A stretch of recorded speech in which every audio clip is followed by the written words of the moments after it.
አገልግሎቶች በዲጂታል መንገድ እየተሰጡ በሚገኙበት በዚህ ወቅት በየዕለቱ በሺዎች የሚቆጠሩ የሳይበር ጥቃቶች ይፈጸማሉ።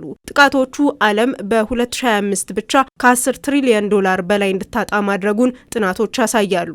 እነዚህ ጥቃቶች ደግሞ ኢላማ ከሚያደርጓቸው መካከል የገንዘብ ተቋማት ይገኙበታል። የኢትዮጵያ ንግድ ባንክም የሳይበር ደህንነት ላይ ግንዛቤ መፍጠርን ጨምሮ አዳዲስ የሳይበር ጥቃቶችን ለመከላከል ብሎም ምላሽ ለመስጠት ሁለተኛውን የኢትዮጵያ ንግድ ባንክ የሳይበር ደህንነት ወር እያከበረ ነው። ደንበኞቹ የዲጂታል አገልግሎቶችን እንዲጠቀሙ በሰፊው እየሰራ የሚገኘው ባንኩ የሳይበር ደህንነትን ለመከላከል በትኩረት እየሰራ ነው። ከ90% በላይ ደንበኞቹ በዲጂታል ነው ትራንዛክት የሚያደርጉት። ይሄ በራሱ ምን ይዞ መጥቷል? የዲጂታል መጨመሩ ወይም የዲጂታል ትራንዛክሽኑ መጨመር ምን ተከትሎ ይመጣል? አብሮት የሳይበር ሴኩሪቲ ወይም የሳይበር ደህንነት ችግር አብሮት ይመጣል ማለት ነው። ይሄ የትም ሀገር ላይ ያለ ችግር ነው ማለት ነው። እኛ ሀገርም ላይ እንደ ችግር የሚነሳው።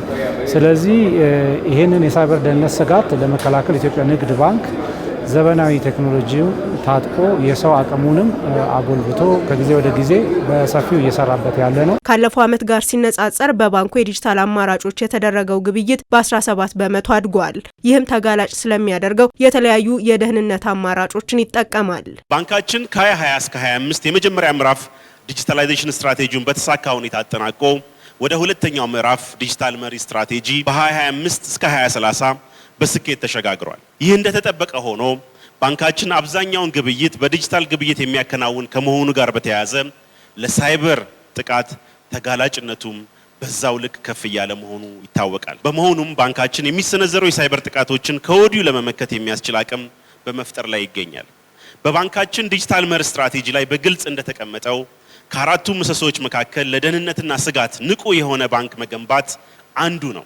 ከዚህ ጋር በተያያዘ የሳይበር ደህንነት አስተዳደርን እስከ ምክትል ፕሬዝዳንት ደረጃ ከፍ በማድረግ ምናልባትም የመጀመሪያው የፋይናንስ ተቋም መሆን የቻለን ይመስለኛል። ባንኩ የሳይበር ደህንነትን ለማስጠበቅ የባንኩን ሰራተኞች እንዲሁም ደንበኞችን የሳይበር ደህንነት ላይ ግንዛቤ እንዲኖራቸው እየሰራ መሆኑን ነግሮናል። በተጨማሪም የአሰራር ስርዓት ላይ ትኩረት አድርጓል። አንድ ሶሉሽን ወደ ባንኩ ሲገባ የሴኩሪቲ ክሊራንስ አልፎ መግባት አለበት። ወይም ደግሞ ባንኩ ውስጥ ዴቨሎፕ የተደረገ አንድ የዲጂታል ቻናል ሶሉሽን ወይም ደግሞ ለምሳሌ ሞባይል ባንኪንግ፣ ሲቢ ብር የሚባሉ ሶሉሽኖችን ትጠቀማላችሁ አይደል የባንኩን። ስለዚህ እነሱን ወደ ባንኩ ደንበኞች ከመሄዳቸው በፊት ደንበኛውን በጥንቃቄ ወይም ደግሞ ደህንነቱ አስተማማኝ መሆኑን አረጋግጠን ወይም ደግሞ ሴኩሪቲ ክሊራንስ ሰጥተነው ነው ወደ ደንበኛው እንዲሄድ የምናደርገው ማለት ነው። ቴክኖሎጂን ማዘመንም ሌላው ባንኩ የሳይበር ደህንነት ላይ እየሰራው ያለ ስራ ነው። ለምሳሌ ሞባይል ባንኪንጋችን ላይ ዲጂታል ፒን ነምበር አለው። በተጨማሪ ግን ምን አለው? ባዮሜትሪክስ አለው፣ በአሻራ ማለት ነው። ስለዚህ ደንበኛችንን በማንነቱ በአሻራው እና በሰጠነው ፒን ጭምር እንለየዋለን ማለት ነው። ፕላስ ለምሳሌ አንድ ደንበኛ የሚጠቀምበት ሞባይል ከባንኩ ሲስተም ጋር ሪከርድድ ነው። ስለዚህ ሌላ ሲስተም ላይ ሄዶ ያንን አፕሊኬሽን መጫን አይችልም ማለት ነው።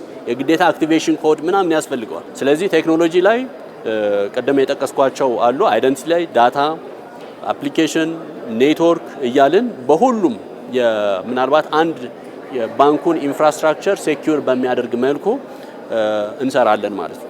አሁን የሳይበር ጥቃቶች የሚነሱት ከሰው ብቻ ሳይሆን በሰው ሰራሽ አስተውሎትም ጭምር በመሆኑ የኢትዮጵያ ንግድ ባንክ የሰው ሰራሽ አስተውሎትን ታጥቆ ጥቃቶችን የመመከት ስራ እየሰራ ይገኛል። አንደኛው ዳርክ ዌብ ኢንተሊጀንስ በአጠቃላይ ያ ኢንተሊጀንስ ማለት ለምሳሌ የኛ ሰራተኞች ዩዘር ኔም ፓስወርዳቸው ሊክ ቢያደርግ በተለያየ ምክንያት ያጠቃቀም ጉድለት ምክንያት አውቶማቲካሊ ነው ዲቴክት የምናደርገው ሪል ታይም ማለት ነው። ሌላው ዓለም ላይ ያሉ ለምሳሌ ሪፒቴሽናቸው ባድ የሆኑ አይፒ አድሬሶች ወይም ደግሞ ዩአርኤሎች ወይም ደግሞ አገሮች አታከሮች ሪፒቴሽን ሌቭላቸው ይለያል። በዛ መሰረት ወደኛ ተቋም እንዳይገቡ ቀድመን እንከላከላለን። ብላክ ሊስት እናደርጋቸዋለን ባጭሩ ሪፒቴሽናቸውን አይተን